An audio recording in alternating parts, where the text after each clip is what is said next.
دې ښځې په خپله څهره 400 میلیونه ډالره مصرف وکړ او موخه یې دا وه چې د دې شکل د یو پیشو په څېر ښکاره شي. که چیرې تاسې ته په میلیاردونو شتمني الله تعالی درکړي نو تاسې به یې څنګه مصرف کړئ؟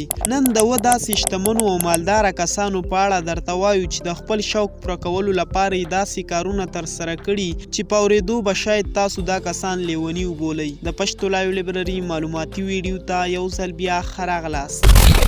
حماد بن خلیفه د قطر شتمن انسان دی او د قطر د شاهي خاندان رکن دی. حالانکه د حماد بن خلیفه نوم د دنیا د شتمنو کسانو سره یادول کیږي، لیکن بیا یو داسې څه وشول چې د ټولې نړۍ نظر حماد بن خلیفه ته راغی. بالکل شیخ حماد سره یو ذاتي جزیره ده او هغې په خپله جزیره باندې د ځمکې په کیندلو سره خپل نوم ولیکه. دا نوم دومره غټ دی چې د دې د یو سر نه بل سر پورې فاصله پوره 2 کیلومتره ده. د حماد بن خلیفه مقصد دا و چې دا نوم داسې جوړول غواړي چې د سپوږمۍ څخه هم ښکاره کیدلی شي. حسن البلکیه د مسلمانې نړۍ عیاشه بادشاه حسن البلکیه کوم چې د برونای د سلطان په نوم یادیږي، د دې د عیاشۍ په اړه به تاسو اورېدلي وي. حسن البلکیه د خپل ځان د خوشحالولو لپاره شخصي بوینګ 747 الوتکه واخیستله. د دې الوتکې قیمت 10 میلیارده ډالره دی او په دې نور 12 میلیارده مصرف وکړ. یعنې د الوتکې د قیمت څخه زیات مصرف یوازې د الوتکې په آرایش او سینګار باندې وکړ، تر دې چې په الوتکه کې د موجود واشروم ټولې برخې د سرو زرو څخه جوړې کړې وې.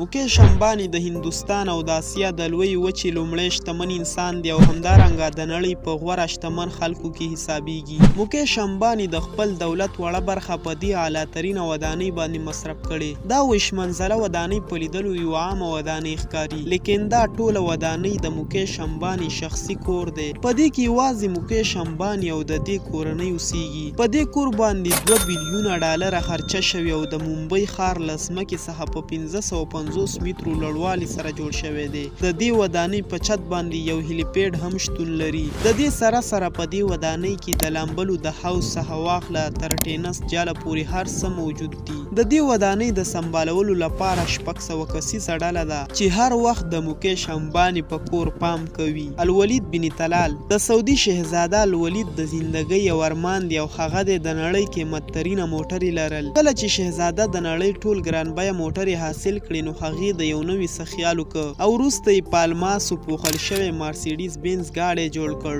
په دې موټر چې کوم الماس لګېدلي دا د الماس په قسمونو کې تر ټولو اعلی قسم الماس دي. د موټر ویل ریم او حتی د دروازې د کلاوولو هینډل له الماسو پوښل شوی او په دې موټر باندې 4 میلیارده 8 میلیونه ډالره خرچه شوې. دا خوفناکه څهره د جوسلین ویلډنسټین ده چې یوه میلیاردره ښځه ده. دا زیاتره خلکو هله وپېژنده کله چې جوسلین په خپله څهره 4 میلیونه ډالره مصرف وکړ او پلاستیکي جراحي یې ترسره کړه.